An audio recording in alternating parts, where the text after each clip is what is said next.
Hey everyone, and welcome back for week 11 of Nighttime. I'm your host Kyle DeWitt, and after a week of recognizing Veterans Day, we're back. No matter how much Johnny Jackson tries to get rid of us, it just won't happen. We'll recap UCF versus SMU, preview the UCONN game, argue the CFP rankings, and as always, PrimeTime Picks. It's going to be a great show, so stay tuned for more.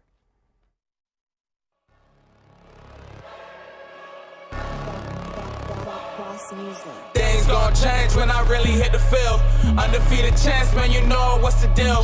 Tryna find a kid, I'm in the field doing drills. Boy, you just a sucker, you ain't never keep it real. 3 rings in my hand, I'm a warrior to the max. When I hang it up, they gon' have to give me plaques. Step up in the building and I only bring the facts. When I make a highlight, they gon' replay, run it back. Okay, always locked in, now I don't got time to lax. Saying he the best, he could take a lap. Batted 1,000 when you check the stats. Boy, is you ready? You ain't gotta ask.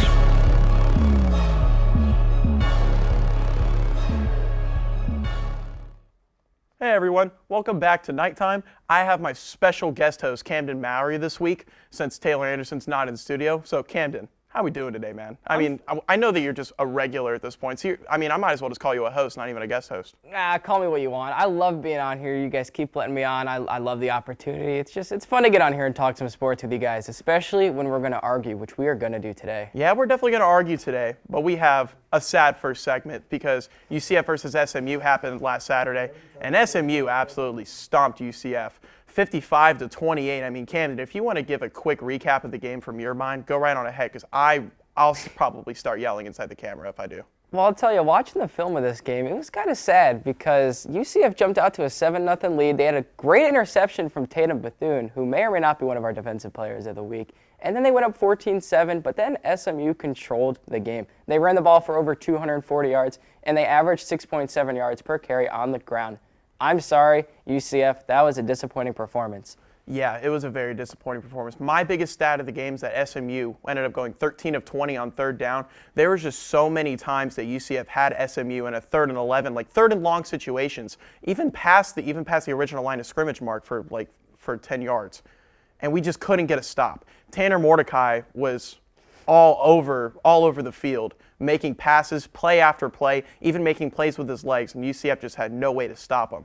And that leads into my offense and defensive players of the week. My offensive player of the week is actually Tanner Mordecai. I didn't think anybody on the offensive side of the ball for UCF really proved enough for me to give them that award this week. So I'm going to go and give it to Tanner Mordecai because I think he's actually the best player that we've actually played all year. The person that has performed the best against us. Desmond Ridder, obviously, I think is better. But Tanner Mordecai, that's the best performance against UCF that I saw all year. He made every single throw. He looked like an NFL quarterback out there. Well, I agree. He did look great. It did help that they ran the ball so well. I'm more of a positive guy. I will choose a UCF player for my offensive player of the week. I'm going to go with Mark Anthony Richards. Slowly but surely, they have a 3-headed monster there at running back with Bowser, Johnny Richardson, and Mark Anthony Richards. He ran the ball for over 100 yards, had a big catch, and I believe he had a touchdown or two. I mean, it was just a great game for him. And I think he was probably one of the only bright spots of this offense. No, I think he was actually the only bright spot of this offense. I mean, I could have given it to Mark Anthony Richards, but that big 74-yard run in the second half, really boosted his rushing numbers. He did have 2 touchdowns, though, which is great. It was just a lot of struggling for the UCF Knights as a whole. I mean, there were so many 3-and-outs for our offense. Our offense just was not ready to go on the road against SMU. No, they were not. Now, do you want to get into your defensive players of the week? Yeah, my defensive player of the week is actually going to be Ricky Barber. I mean, I could have given it to Big Cat Bryant, but we've given it to so much, so I want to show some love for somebody else. Ricky Barber was playing nose guard for us this week. He had 3 solo tackles, 2 tackles for loss, and 1 sack. I mean, he also did a lot from out of the stat sheet, too. He was eating up double teams, and a lot of times when we would get, because we had 10 tackles for loss in this game versus SMU, he was a big reason for that, eating up double teams and allowing linebackers to come up and also get tackles for loss. So he did a lot more than the stat sheet. And he also had 3 quarterback hurries as well, so he was causing pressure on Tanner Mordecai actually all day long. Well, I feel like the unit, like the whole defense together, really played even as far as tackles go. Tackles for loss, they had over 10 tackles for loss on the day, which is really impressive. I could have easily gone with my elevator buddy, Big Cat Bryant, as well. But I went with Tatum Bethune, who had that big interception. I mean, watching him read that play, just sit back and a little bit of a QB spy, jump up and make the play, had a couple tackles. It felt like he was in the right place at the right time, and I thought that he had a pretty good game.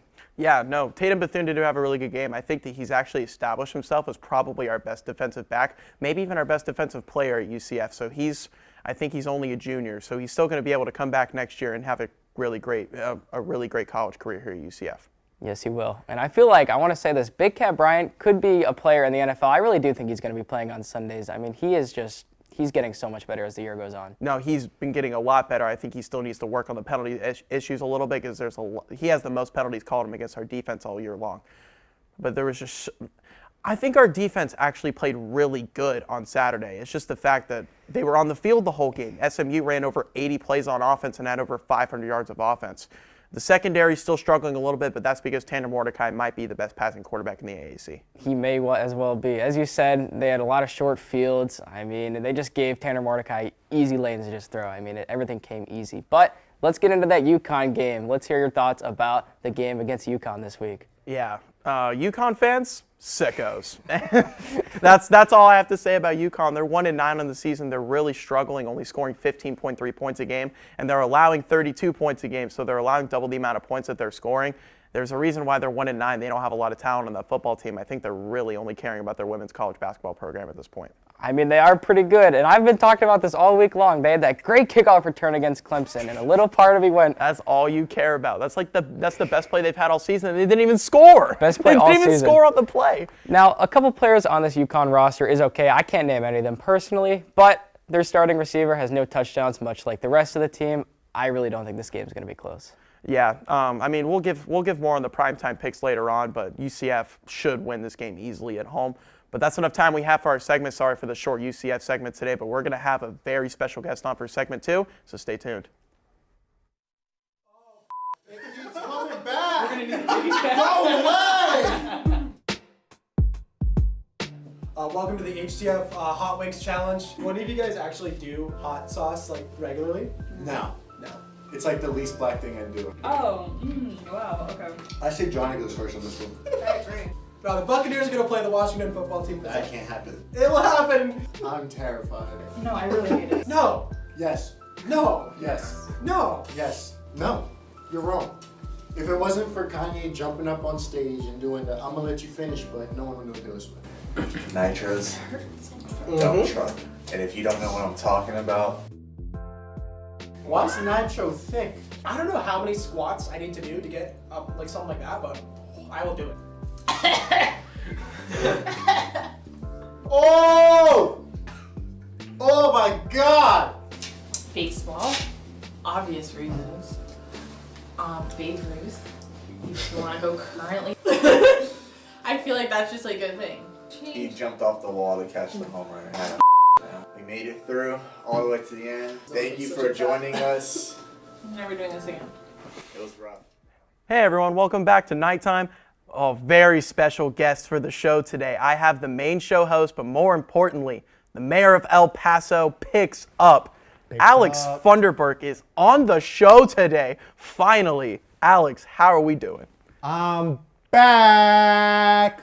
That's your first time on Nighttime. You can't say I'm back if this is your first time. I finally have my voice back. It was a tough 5 days with no voice. I mean, Grant filled in for me on Monday and absolutely killed it. But I'm back. I'm ready to scream at Gary Barta. Let's jump right into this. Yeah, Oklahoma versus Baylor is going to be the first game that we talk about today. Guys, how do we feel about that game? Oklahoma finally loses. They should have probably already lost 3 games this year, but they finally lost. So how do we feel about it? This felt so good for me. I'll talk about another Gary. Gary Bohannon, the quarterback of Baylor. Bohannon?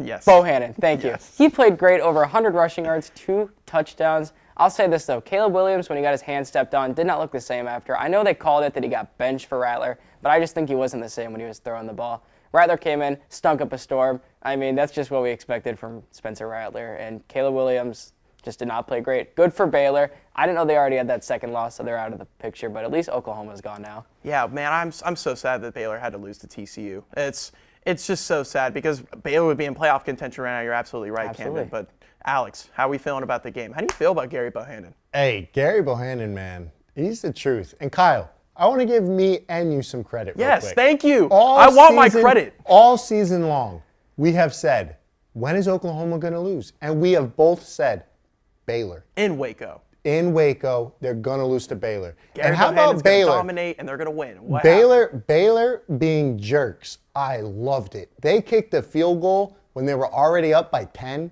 with 3 seconds to go. They did not need to kick it. They could have ran out the clock, but they kicked it anyway.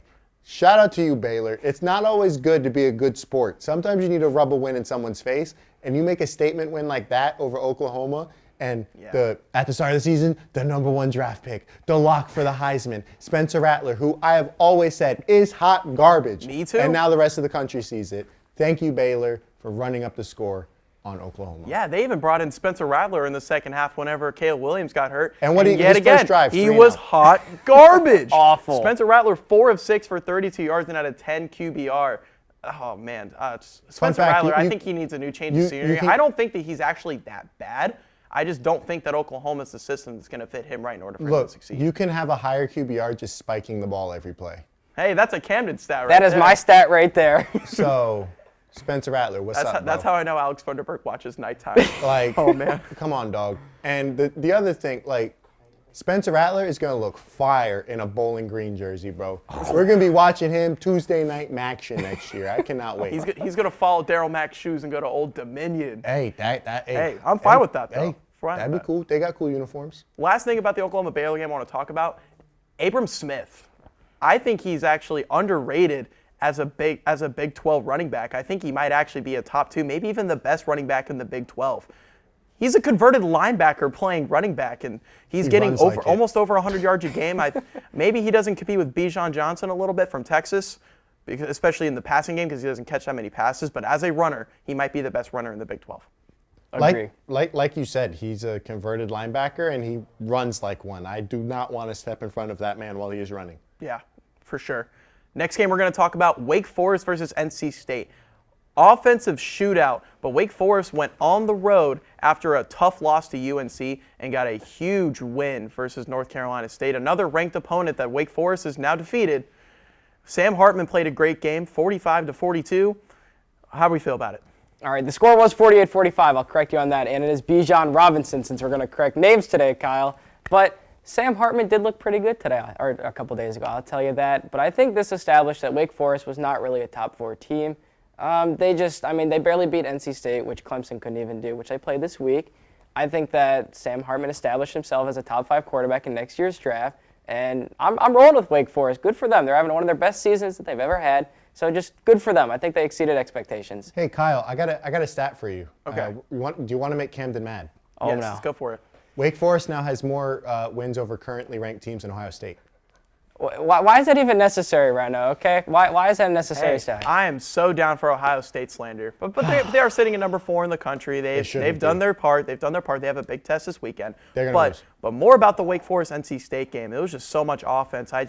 I think Wake Forest has now established themselves as the best team in the ACC. Not saying a whole lot. The ACC is probably the worst Power 5 conference so far this year. The Pac-12 still exists. I know the Pac-12 still exists, but I'll still put the Pac-12 over the ACC for now. I think top to bottom, I think the Pac-12 is still a little bit better than the ACC because the bottom side of the ACC is really bad. You're talking about 3-6 really bad. Stanford beating Oregon, dog? Come on now. No, I mean, yet again, Oregon exists. Oregon. What team? There's no team in the ACC that can compete with Oregon. Wake Forest is beating Oregon. Come on. Oregon has the best win in all of college football, going into Columbus and beating Ohio State. Go. It's hard to play there. Yeah, I mean it's a debate that we could have another time. Camden. But Wake Forest went to NC State and won a very important game, and now they're in the driver's seat for the ACC, and most likely will play in a New Year's Six bowl game. Probably will make the college football playoff even with one loss, even though they'll be a one-loss ACC champion. But that's because of college football playoff bias. True. But the last game that Gary I want to Barta. talk about is the best game in my opinion, because the Kansas Jayhawks went to Texas and defeated Texas in overtime. Kansas dominated the whole game. They were actually winning the whole game. Texas came back at the end and tied the game to go to overtime. But Kansas, guys, Let's go, I Kansas. love this. It's only their 3rd win in 3 seasons, but I just love when Texas loses, and I want to talk about it. Now they're 4-6 and might not even make a bowl game. No, they probably will not. The one thing I'll say about this, because I know Alex wants to get to his Gary Barta hate, is that the coach of Kansas, when he got hired there, said, when I got hired, they didn't want me to prepare victory speeches. I guess I should have known that was a red flag. And that right there is a power move. Good for him. I hope that Kansas's program ends up succeeding. Alex, go ahead. Look, the last two teams in the last 12 years to score 48-plus points at Texas. Kyle, do you know who they are? It's Kansas. It is only Kansas. It's only Kansas. They have done it twice. The last two times they have went to Austin, they have scored 48-plus points. It is only Kansas. Kansas finally got the win. This is the second time they've beaten Texas in the last 5 years because they beat them in beat them in Kansas, 2016. in Lawrence. Go Kansas, man. And the dude who got the two-point conversion is a walk-on tight end who had never played an offensive snap for Kansas before that play. So go Kansas. Go Rock, Kansas. chalk, Jayhawk, baby. I know that they're not going to make a bowl game. They're 3-8 now in the season, but I think that's such a moral victory, and that brings a lot. That's the best win of the season. I'm sorry, It's Camden. the best best win of the win. season. I'm Yeah, all for Oregon it. beating Ohio State, whatever. Kansas winning's by far the best. I mean, okay, you know what? It is hard to play in Ohio State. I'll tell you that. All right, Columbus, it is a difficult place to go in and win. Not a lot of people can go in there and win. But you know what? Good for Kansas. Good for Kansas to go on the road and beat Texas. I absolutely agree. The last thing I want to talk about in this segment, guys, the college football playoff rankings came out on Tuesday. The top four stay the same. We have Georgia 1, Alabama 2, Oregon 3, and Ohio State 4. But it's kind of behind it that I really like. I still like Michigan at 6. I still like Michigan State at 7. Come on, Kyle. How can you keep saying that? I just All of the love that. head-to-head. I love They that played each other. The game happened. Yeah, they played each You are like they- Gary Barta. I'm not saying that I like that Michigan's above just said Michigan you like- State. you just I'm said just you saying like that I like Michigan. the Big Ten East still has 3 top 10 teams, and they still all have to play each other, except for Michigan and Michigan State. There's a huge matchup this week. There's a huge matchup in 2 weeks, and there's another huge matchup between Michigan and Ohio State in a couple weeks. But the top 4, Cincinnati's still sitting at 5. Come on, why? Why is Cincinnati still sitting at 5? I mean, if Alabama loses to Georgia in the SEC championship, Cincinnati should be in. Agree. But then you look at number 8, and you look at number 9 now, and you see Oklahoma State. If Oklahoma State runs the table They're they in. beat Oklahoma twice, They're in. How about them Cowboys? they're in, and They're they're gonna set aside Cincinnati, and they're gonna let them play it, and they're gonna let them play in a BCS bowl game. That'd be sad. Gary Barta, why? Why Gary Barta? The whole entire college playoff committee. Why? Cincinnati's one of 2 undefeated teams left in the FBS. Actually 3 if you count UTSA. They're still not in the top 4. They have a top 10 win on the road. That's the What best win other of the top season. 10 team can say that? Oregon. Cincinnati needs to be Oregon. in that top 4. Oregon can say that. It's literally it. But they're not undefeated. They have a loss. Cincinnati doesn't. Alex, I know that you have something prepared. Since you know the rant king, I want you to go on this rant. All right. Gary Barta is everything wrong with college football. He told us to set aside watching the game on Tuesday. Set aside watching the game? Bro, that's the beauty of college football. Watching the games. If we didn't watch the games, we wouldn't have fallen in love with UTEP. College football is beautiful because it's not played on paper. ULM can go to Tuscaloosa and beat Bama. I'm not making that up either. That actually happened. It happened, but it probably won't. Now we have the head of the college football playoff committee throwing out watching the games and deciding things on paper. That's terrible. The committee is terrible. The college football playoff continues to not be a playoff, but instead it's an invitational. It's all a fraud. God, I hate Gary Barta. Yeah, I honestly think the playoff committee I think they do it for ratings. I don't think they actually put the actual top 4 teams in every single year. No, because if they did, I think they do it for ratings. If they did, the first year of the playoff, TCU or Baylor would have been in, and not Ohio State. Wait, who won it that year, though? It doesn't matter. What do you mean it doesn't matter? That was the best team in college football. That was the best team in college football that year. All right, I will die with that 2014 Ohio State TCU team. and Baylor Ezekiel had Elliott was the running for better 200 resume. yards a game. 2 teams behind them had the better resume, but they didn't play in a conference championship game, so the they got college football penalized for committee it. was like, meh. The playoff committee is huge on conference championships. Until it's the SEC, then they don't care. Then they don't care. But if Alabama loses to Georgia in the SEC championship game, do you really think they still put Alabama in? They can't. No, they can't.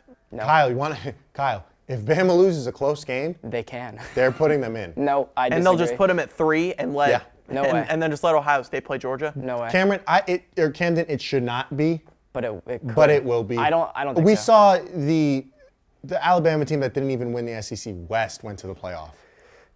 So you're telling me a team that loses to the best team in the country by, let's say, 6 points, 7 points? I think that they would drop out of the top 4. I really do, because they'd have 2 losses. They wouldn't have a conference championship. That has to matter. That has to matter. It should, but it doesn't. I get what you're saying, but it needs to matter. It definitely needs to matter. We're having people throw out watching football games. Listen, as long as they give Cincinnati a They're chance, they're not going to. But I would love to see Cincinnati play Georgia again for the rematch. I know Georgia's a whole lot better than what they were last year. Cincy's a whole lot better, But too. Cincy's a whole lot better than last year, too. And I really think that Cincinnati, I'm not saying they're going to beat Georgia by any sense, but I just want to see them get the chance. They'd So score that's more why than I'm 14. really looking forward to 2024 whenever they finally expand this playoff so we can stop debating the Invitational, because I think that's when they'll start giving teams a chance. Absolutely. But that's enough time that we have for arguing and debating. I love Alex Funderburke on this show. I want this to happen more. But that's enough time for this segment. We're going to be back for PrimeTime Picks. Stay tuned. All my picks can be right. Yeah, right. I'm in charge of the meeting this week. So you know what we're going to talk about? Basketball. The second thing we're going to talk about this week is basketball. Okay? And the third and last thing we're going to talk about is basketball. Yeah. It's ridiculous. I want to quit. Can I quit? Take that. Look at the screen.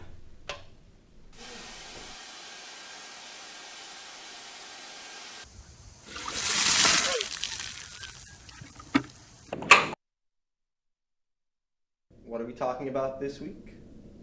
Basketball. It's PrimeTime Picks time. Last week, well, 2 weeks ago, since we took off last week for Veterans Day, it was rough all the way around the board. I went 2-3, Camden went 2-3, and Taylor went 2-3. There was a lot of upsets, not a lot of unexpected victories. But right now, I'm sitting at 34-17 on the season. Taylor's sitting a couple games behind. I think she has 28 or 29 wins. But Camden, you're 12-6, buddy.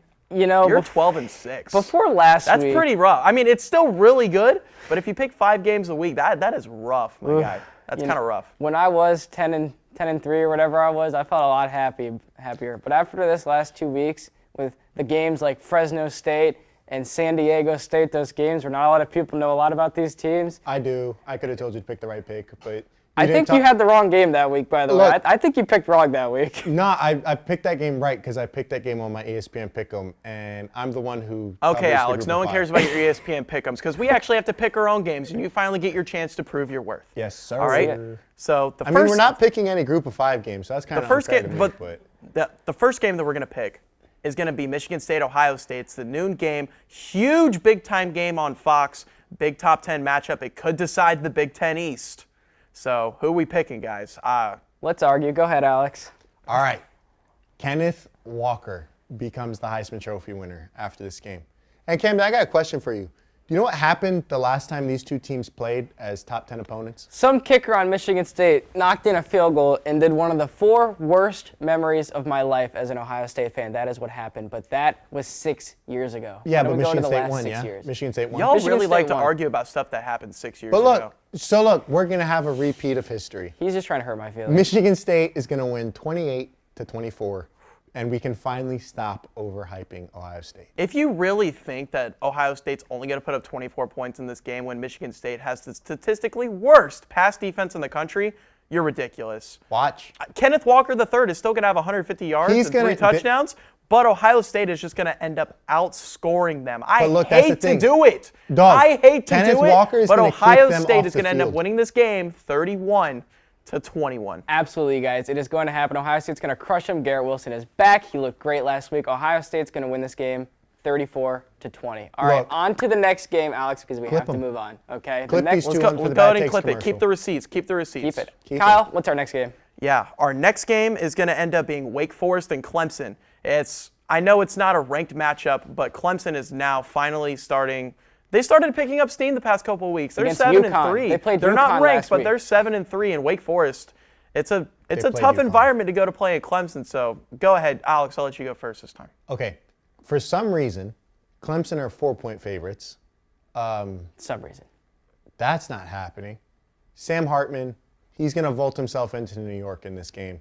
49-14 Wake Forest. All right, quickly, I'll give mine. Wake Forest will win 26-21. Kyle, go ahead. Yeah, I have to give it to Wake Forest too. I think it's going to be a very low-scoring game. I'm going to give it 20-17. I think Wake Forest wins because Clemson still has a top 5 defense in the country. But have you seen Wake's defense? Yeah, it's really not good. bad. But Not good. DJ Ugalele, have you seen DJ Ugalele? He's bad too. He's bad too. But that's enough. Utah versus Oregon. Camden, go first. I really want to pick Utah, but I really want my record in primetime picks to be better, so I'm going to go Oregon in this one. Close, though. 34-28. This is going to be real, real close. 42-38 Oregon. I think it's going to be an offensive shootout. Anthony Brown, I think, is going to have another great game on the road, but I think that Utah is going to keep it real close, but I'll go ahead and give it 31-28. I'll go ahead and give it to Oregon just to be on the safe side, right?